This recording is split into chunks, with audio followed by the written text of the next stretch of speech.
Good morning, everybody. Hope everybody's doing well today. I'm just here in this really gorgeous spot. I'm not sure why I like it so much, but there's a lot of just energy that I really appreciate here. I know it's peaceful, something like that. But anyways, this shouldn't take too long, but just coming to you with something real quick. Kind of cool because today is 9/21/2019, which basically is 333 33333. I had confirmation for this information this morning at 3:30 a.m. and all of the numbers on my phone, including the temperature and the battery and everything, were all versions of 3. So when I woke up with this, I knew it's time to share what Father has shown me. All right. This is about passion, romance, and being wooed, and how this is such a common human condition. And if I keep looking in the wrong place, I think I have my phone kind of in a place that I'm not used to having it. So hopefully I don't keep looking away from the camera. I'm trying to look at you, but anyways, why are we so drawn as human beings? So drawn to seek this, and that there is always a counterfeit offered. It's always on offer somewhere. This whole passion, romance, seeking, the idea of being wooed by another individual who sees us as so valuable that they're willing to pursue us in such a profound and consistent and unstoppable way. This is a theme of many movies and many things in this world, and we're all really drawn to it. I know I am. I've said this before in my videos, which I think I'm going to switch hands because that might make it this easier. Sorry for the shaky. Oh, that's better. I think that's better. I know I'm a hopeless romantic, and I've always been driven by this desire, this sensation. I've wooed others. I've been wooed. I'm definitely drawn by it for sure. Well, it is my belief that this is once again just another veiled superpower that exists within us for a very specific reason, and it's pretty easy to figure out once you get to the bottom of it, which is what I'm going to try to do today. Okay. Last night, watched a movie. I have discovered that I have a way to watch some movies on my phone, which is wonderful because while I have that resource, it's kind of nice just to have some, mindless entertainment every once in a while, kind of get your head out of the game a little bit, decompress, if you will. And of course, I picked a movie that I knew was completely, just mindless entertainment. So I thought. I've come to the conclusion that everything everything in this game it means something. The time frame that we're in now, I mean, the Matrix construct time frame, because we know that that's just only for here. Everything means something because there's no room for every single moment of every day for us that are in this. Everything means something. So of course, mindless entertainment. Yeah, that's what I thought. Okay, I'm watching this movie. Okay, so I did watch this movie, and it had a profound effect on me. And I was kind of like, the way I felt after I watched the movie really impressed upon me. I didn't really understand why, but I went with it. I felt empowered. I felt strong. I felt a magnificent, superb, perfected ability within myself, an unstoppable, incredible power. And of course, I did some warring and some praying, and I sent that energy out to everyone and to this entire game, and it was quite eventful. And I've already had some confirmations that that energy was powerful and that it healed things and it corrected things, and it was amazing. One of which I'll share with you. It's really cool. We have a little kitty out here, and his name is Soul, and he's adorable. I've posted some pictures of him on Discord, so you might have seen him, a little orange and white striped, long-haired tabby. Well, he's been kind of sick, and I went and saw him last night, and I, kind of just ministered to him a little bit and gave him a little bit of medicine that I have, and last night some of that energy that I had, I actually sent to him, and he's improved very much so this morning. So it was confirmation that I'm onto something here, that this is important information. So anyways, I just had this incredible feeling after the movie. I didn't really understand what it was about. I just went with it. Okay. There's a book that I read about 15 or 16 years ago by John Eldridge. I just looked at it. I have the book with me here, and I highly recommend that if you get a chance, you read it. It's funny because I have a whole library full of books, and I didn't bring any of them with me because they were too heavy, and when I left, I only had my backpack. But this one was already in my backpack. And so I took it with me. It's called The Sacred Romance. Yeah. It caught my eye. This was many, many years ago before I was in the place that I'm at now, but it still caught my eye. So that's this. I'm going to kind of just give you a little bit of a paraphrase. First, I'm going to read the back of it. It will really help you to understand what it is. From childhood on, something or someone has called us on the journey of our heart. It is a journey full of intimacy, adventure, and beauty. But like any fairy tale, it is also fraught with more than a little danger. To ignore this whispered call is to become one of those living dead. Now, he wrote this in 1997. One of those living dead who carry on their lives divorced from their most intimate selves, their heart. The sacred romance calls us in our fondest memories, our greatest loves, our noblest achievements, and even our deepest hurts. The reward is so worth the risk. God himself longs for us, only if we are willing. The sacred romance strikes a chord in us because more than in any other age, we have lost touch with our hearts. We have left that essential part of ourselves behind in the pursuit of efficiency, success, and even in Christian service. If you long for something more, even if you don't know what that something is, then open this profound book. Before long, you will find yourself eagerly turning the pages to find out what happens next. The sacred romance is a story of our lives. It is God's story. It is his invitation to experience his unfathomable love for us. Now, back then, 15, 16 years ago when I read it, I didn't even understand what I was doing. It was a beginning step for me, one of the beginning steps, and not an accident, but it's the only book that I brought with me for this very moment, for this day. So in this book, he asks the question, do you remember when you were a kid? Now, see, this really drew me because I remember when I was a child. I was raised in a desert much like this, and it was an adventure every day. Do you remember waking up in the morning and putting your feet on the ground and going, what lies ahead today? What incredible creatures am I going to conquer? What danger lies ahead? Who am I going to rescue? What adventures am I going to have today? And you would jump up out of bed and eat your breakfast and scurry off into your day, whatever it was, filled with joy and hope. You know how children bound out of bed in the morning because you knew that something adventurous was going to happen, something called to you.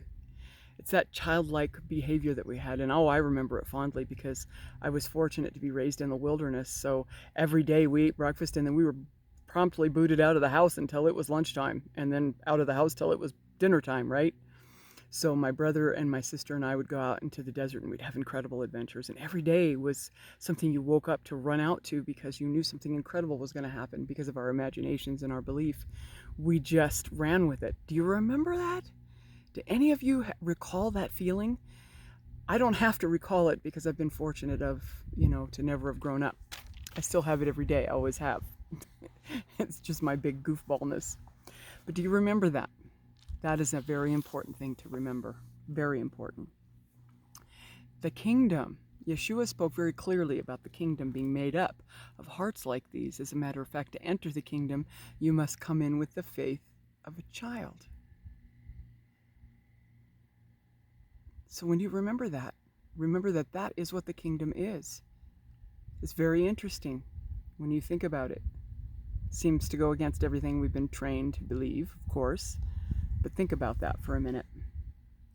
Why are we so drawn? Why does passion call us and woo us? Romance, being wooed, looking for that one who will pursue us relentlessly with intent and never give up. Sacrifice themselves to get us to just share space with them. They love us and pursue us just the way we are. There's just something magical about us that they go through this process. Now, in this movie that I watched, the characters that were in this movie, I get drawn into movies. It's part of the way that I'm wired. I get very drawn into movies. I feel what they feel. I live the movie. So by the end of this movie, I felt what all the main characters, and it was a romantic comedy, so I felt what all the characters in this movie felt, and I was swept away by it. And my heart was just so full, and I felt so magical and so empowered. And that's when I decided to take that energy and throw it out there and do some more with it. And incredibly so, had so many other confirmations besides the adorable little kitty cat that this is a powerful thing. And I'm like, Father, at 3 o'clock in the morning, what is this? Tell me. And then he told me, and it started with this idea, about the kingdom being made up of such spirits as these, hearts as these. So by the end of the movie, I felt that incredible, the romantic comedies. The men are always pursuant and perfect, and they're heroic, and they do all the right things, and they pursue this woman that they love with everything in them, and they do the most incredible things. But yet at the very end, they release the sovereignty of that woman when she denies him because she's scared of being hurt, and they let her go because of their great love for this woman, and they let her go, and then she realizes the error of her ways, and she chases him down, and he's only just there waiting for her, and fully believing that at some point she would come to her senses, and then they embrace one another, and you just get that sense, that feeling of, we all know what it is. We've seen it many times in movie plots, what it is and how it affects us. And that's where I was at last night, unbeknownst to me, on a journey to share this information with you today. All right. Is this the right one? My notes are really wonky this morning. Is anything different? They're always wonky. Okay. Our Father, our Creator, Source. Who is He? What has He done to have us? Since He's the horse and we're the cart, He came first. We don't ever want to put that cart in front of the horse. He created us. He brought us into being. After this emotion I touched on, I felt invincible, powerful, joy unstoppable, like I explained to you. As I experienced these characters, I was like, what is this, Father? This feels incredible to me, and I'm throwing this energy out, and I can feel how it's absolutely impenetrable, it's powerful, it's unstoppable. What is this about, Father? Hence this video. It says here, let's see. There's always a twisted version of this thing that we seek offered to us all the time. The Matrix offers it in these fairy tale-like movies to get us to believe that if we chase after it, we're actually going to find what it is that we're looking for outside of Father. And we seek and we seek and we seek, and we go through relationship after relationship after relationship. It could be any relationship, a child, a mother, romantic, whatever. We're seeking that thing, and more often than not, matter of fact, all times we crash and burn, and we end up being hurt and destroyed, and we go in places that are dark and not good, and our power is taken from us for a time. It goes back to the thing that I said in my last video, and this is going to be my mantra that I'm going to keep repeating to you. Seek nothing outside of Father. And this information, this video, is once again just confirmation that these very beautiful things that are within us come from Father. Seek nothing outside of Him. It's all there. Everything that you desire, everything that you are made up to be, is all there. Do not seek it in this matrix. Do not seek it outside of Father, any way, shape, or form. Because the powers that be that we war against know this secret. They know it. Hence religion purposely teaching, oh, don't let your heart rule over you. Don't trust it. There's deceit in your heart. Don't let your feelings and your emotions tell you what to do. You fight that heart. Use God's word to govern what you do. Follow it, weeds and wheat, so that you don't ever touch base with that heart. And it's like, the heart is deceitful. And I always go, even when I was in dogmatic Christianity, I was like, what?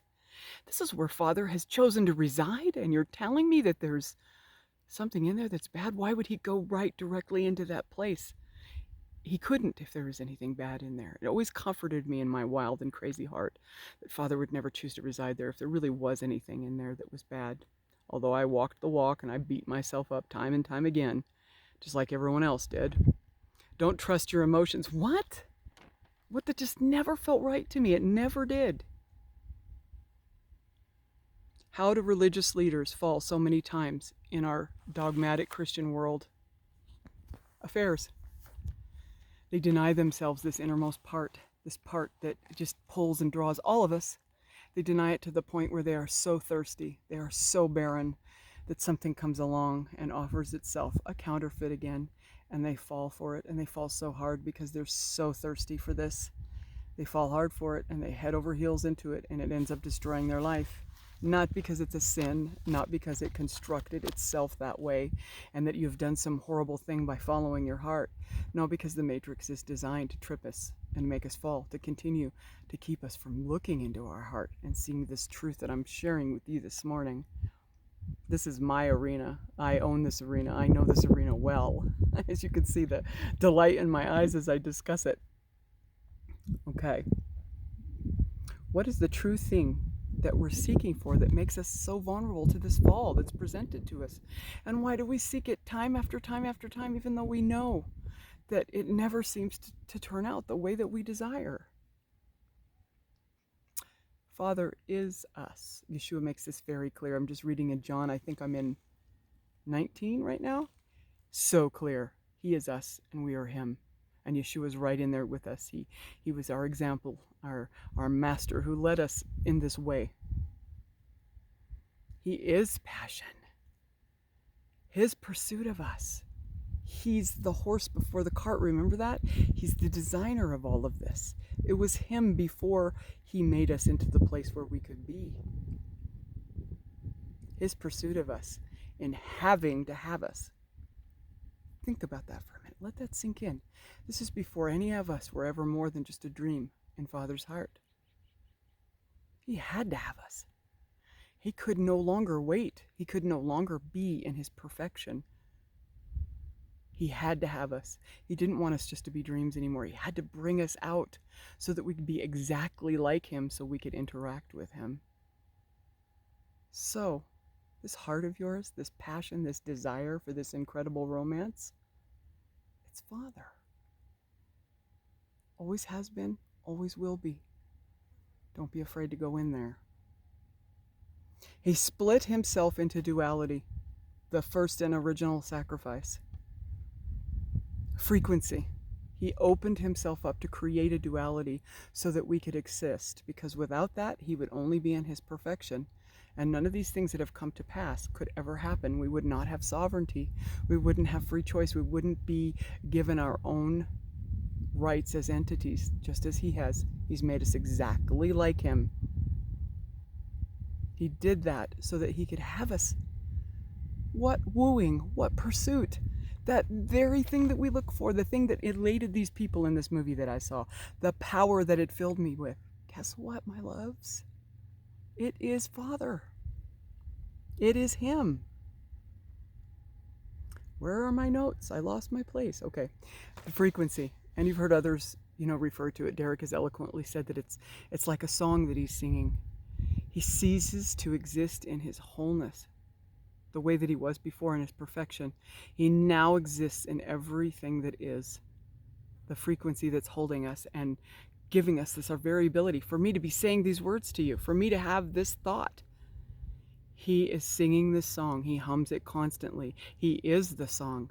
It is the fiber in which we exist. That's why we're all one, because he has expanded himself into this net that we exist on. He's no longer the self that he used to be. He has sacrificed himself, and at the very same time can interact with us. It's miraculous and amazing, but this is what he has done so that we could be. So we could be just as him, and we could stand with him, not just a dream in his heart. But guess what? Since we're the exact hologram of him, the exact version of him, we have that dream too. We're just like him. That's where this comes from. Don't negate it. Don't be scared of it. Don't be worried about it. Look in there. But do not seek this outside of Father once again. It doesn't exist outside of Father. Oh, there's plenty of very convincing counterfeits. Drugs, sex, relationships, anything that you seek outside of Father. Anything. I'm serious. Anything that you seek from the outside is a counterfeit, and it will move you away from this place that you're supposed to be seeking. And we're back to the Master's Yeshua and his words again. Seek first. Not second, not third, not anything. First, before you do anything, seek the kingdom. And what happens when you do that? That's where all this is. It's right in here, this passion, all these things that we want, these things that we desire, that come straight from Father. They're there, and that's where they will be fulfilled. And that's also where this mission will be fulfilled, and where our victory comes from. Do you hear this? Seek first the kingdom, and all else will be added to you, including this passion that we seek after. Hence this strong desire that we just can't shake, that we get tricked by. Add in that this Whole planet's filled with a bunch of fragmented sparks of Adma. Divine female separated from divine masculine, so we have that draw as well. We're constantly searching for our completion, our wholeness. Boom. And there you have it. There you have it. So your heart, the passion, the desire, the seeking of this, that incredible thing that you are looking for, that you think you've found many times, and you know how it feels. It's quite fantastic. Isn't wrong. It's the counterfeits that are being presented to you. Don't believe it anymore. And don't seek anywhere else. Only seek Father. Is it any wonder that we seek this? Of course not. Father originally sought it. And look what he did to pursue us. Look at the magnificence that he created of himself. Split himself into duality. Negative, positive, light, dark. Both sides so that we could exist in this. How desperately he wanted us. That thing that you desire is right in front of your face. Who else can woo you like him? No one. It is the most grandest, epic, surreal love affair you will ever know. And once you seek it, and all else is added to you, you will see it. And you will never seek it anywhere else once you're there. It's all in Father. Seek nothing else for anything. And just remember that you don't put the cart in front of the horse. You're the cart, he's the horse. But that cart is an exact replica of the horse. Remember that. Only seek the kingdom, Father, within. Do not look outside, especially in this time. We've got to get this. We have to. And then I just wrote, boom, at the end of my notes. So basically that's just the gist of it. This matrix is designed to hide us from our heart, to hide us from this thing. Christianity and many other religions have taught you, don't trust that thing. Don't trust it. Don't even look at it. Because it's powerful. They don't want you to see it. They know. I'm wearing my George Strait baseball cap today, doing the whole country girl thing. Mostly because my hair wouldn't behave itself, and I just wanted to make this video, so baseball cap solves that problem. But anyways, I just want to tell you guys that I love you so much, and I'm so honored that Father would take me on these journeys so that I can share this with you. Yeah, and I'm still in that space. I'm still in that space. I'm sure you can see it on me and at least feel it coming from me. It's an incredible place to be, and it is bulletproof. You know, that place in the movie where Neo just looks at the bullets and says, I don't have to dodge these. They just fall to the floor. And then his next step is he actually invades the agent. Yeah, think about these things. Father's whispering secrets to you every day. Pay attention to them. Everything means something. Love you guys, and I will be coming to you soon. Again, whenever Father says to do it. I'll talk soon. Bye now.